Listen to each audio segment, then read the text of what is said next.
अरहर की उन्नत किस्में और बुवाई की तकनीक।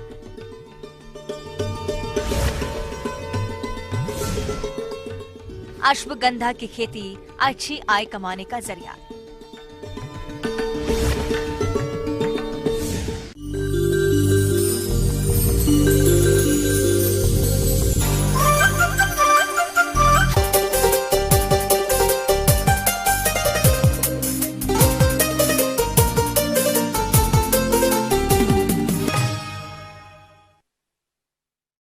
प्रदेश के बहुत से किसान इस मौसम में अरहर की खेती करेंगे, लेकिन इस फसल से अच्छा उत्पादन लेने के लिए आपको अभी से ही अरहर की खेती की बारीकियों को जानना जरूरी है। इसमें बुवाई तकनीक, उन्नत किस्म, खाद की मात्रा, खरपतवार की रोकथाम आदि के बारे में आपको जानकारी होनी चाहिए। तो चलिए अरहर की बुवाई विधि और फसल प्रबंधन के बारे में जानते हैं इस खास रिपोर्ट के माध्यम से।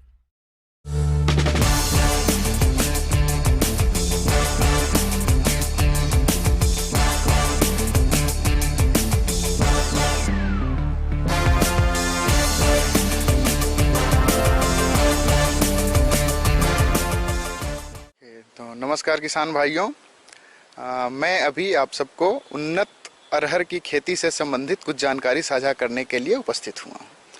तो जैसा अभी रोहन नक्षत्र का शुरुआत हो चुका है और इस नक्षत्र के शुरुआत में ही जैसे दरभंगा जिले में या आसपास के जिले में जो बारिश हुई है वो खरीफ मौसम में बोई जाने वाली सभी फसलों के लिए अमृत के समान है। इसी फसलों में अगर हम दलहनी फसल की बात करें, खरीफ दलहनी फसल, तो इसमें जो हमारी प्रमुख फसल है वो है अरहर की फसल। तो अरहर की फसल के लिए जैसा अभी नम और शुष्क वातावरण चल रहा है, ये मौसम बहुत ही उचित माना गया है अरहर की बुआई के लिए। तो अरहर फसल की बुआई के लिए सबसे पहले हमें क्या करना है कि मृदा का चयन, सही मृदा कौन सी होगी इस फसल के लिए। तो इसमें अरहर की फसल के लिए जो हमारी मृदा होती है वो जीवांश से युक्त बालुई दोमट या फिर कोई दोमट मिट्टी है, वो मिट्टी उत्तम मानी जाती है इस फसल की बुआई के लिए। किसान भाइयों, अरहर की फसल से अधिक उत्पादन प्राप्त करने के लिए समुचित जल निकासी वाली मध्य से भारी काली भूमि जिसका पीएच मान 7.0 से 8.5 का हो उत्तम मानी जाती है। इसके बाद खेत की तैयारी के लिए मिट्टी पलटने वाले हल से एक जुताई की जाती है। उसके बाद 2 से 3 जुताइयां देशी हल या कल्टीवेटर से करके प्रत्येक जुताई के बाद खेत में पाटा चलाना आवश्यक है, जिससे ढेले टूट जाते हैं और भूमि में नमी का संरक्षण भी होता है। साथ ही अगर उस जगह पर जल निकासी की सुविधा हो तो और भी अच्छा है। अब देखते हैं कि हमारा जो मिट्टी में हमें सड़ी हुई गोबर को मिला देना है ताकि उसमें जो पानी सोखने की क्षमता हो वो अधिक हो जाए और फसल अच्छा हो। अब आता है हमारा फसलों का चयन। फसलों का चयन एक प्रमुख कारक होता है। तो इसमें हमें अगर अर्ली प्रभेद का चयन करना है तो अर्ली प्रभेद में अरहर में हमारा आता है पारस, जो कि 130 से 140 दिनों की प्रभेद है। उसके बाद आता है पूसा 992 जो कि 150 से 160 दिन की प्रभेद है। उसके बाद आता है हमारा उपास 120 दिन की ये फसल है। अगर हम लेट से पकने वाली फसल का चयन करते हैं, इसमें हमारा आता है बहार, नरेंद्र अरहर 1 और 2, पूसा 9 है, मालवीय विकास है, मालवीय चमत्कार या फिर आजाद प्रभेद का चयन कर सकते हैं। अगर इस फसलों की पकने की अवधि की बात करें तो हमारा जो अर्ली प्रभेद है वो आपको 130-140 दिन में पक करके तैयार हो जाता है। वहीं पे जो हमारा लेट से बोई जाने वाली फसल है वो 260 से 270 दिन में पक करके तैयार हो जाएगी।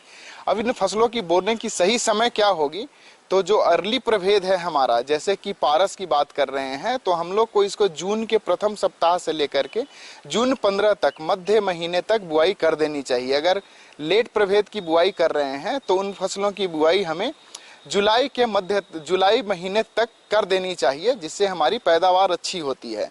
अब हम लोग बात करते हैं बीज दर की। जो हमारी अनुशंसित बीज दर क्या होगी, तो अगर हम लोग अर्ली प्रभेद की बुआई करते हैं तो वो 12 से 15 केजी प्रति हेक्टेयर की दर से जाएगा, और अगर लेट प्रभेद की बात करें तो वो हमारा 15 से 18 केजी पर हेक्टेयर चला जाता है।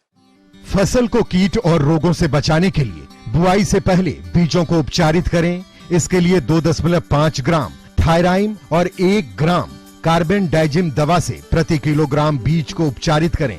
इसके बाद बीज को राइजोबियम कल्चर से उपचारित करें। इसके लिए राइजोबियम कल्चर के 200 ग्राम पैकेट को 500 ग्राम गुड़ के घोल में घोलकर प्रति 10 किलोग्राम बीज को शोधित करें। इसके अलावा बीज को पीएसबी कल्चर से 10 ग्राम प्रति किलोग्राम बीज की दर से उपचारित भी कर सकते हैं। बीज शोधन के बाद उसको छाया में सुखा लें और फिर बुआई करें। उसके बाद जो अगला क्रम आता है जिसमें हम लोग उर्वरकों की चयन करते हैं, कौन कौन सा उर्वरक का इस्तेमाल करना चाहिए।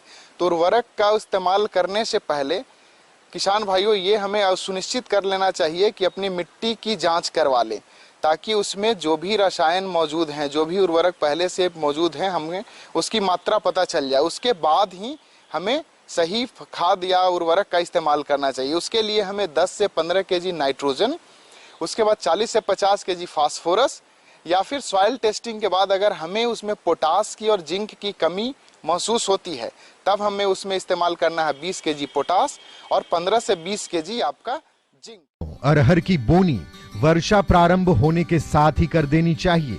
इसके अलावा जून के अंतिम सप्ताह से लेकर जुलाई के प्रथम सप्ताह तक बोनी करना अच्छा होता है। अरहर की बुआई हमेशा कतारों में करनी चाहिए, जिसमें शीघ्र पकने वाली जातियों के लिए कतार से कतार की दूरी 60 सेंटीमीटर और मध्यम देर से पकने वाली जातियों के लिए 70 से 90 सेंटीमीटर होनी चाहिए। इसके साथ ही साथ कम अवधि की प्रजातियों के लिए पौधे से पौधे का अंतराल 15 से 20 सेंटीमीटर और मध्यम देर से पकने वाली जातियों के लिए 25 से 30 सेंटीमीटर दूरी रखते हुए अरहर के बीजों की बुआई करें। अब बुआई करने के बाद हमें जब बुआई कर देंगे फसलों की, तो वीड की समस्या, खरपतवार की समस्या बहुत देखी जाती है। तो खरपतवार से नियंत्रण के लिए क्या करना है कि फसल के अंकुरन से पहले हम लोग बेसालीन 1 केजी 800 से 1000 लीटर पानी में मिला करके 1 हेक्टेयर में छिड़काव कर सकते हैं, या फिर लासो 3 केजी पर हेक्टेयर की दर से छिड़काव कर खरपतवार का नियंत्रण कर सकते हैं। अगर सब कुछ अच्छे से हम लोग प्रबंध करें तो इसका जो हमारा पैदावार होगा वो पैदावार हमारा 15 से 20 क्विंटल प्रति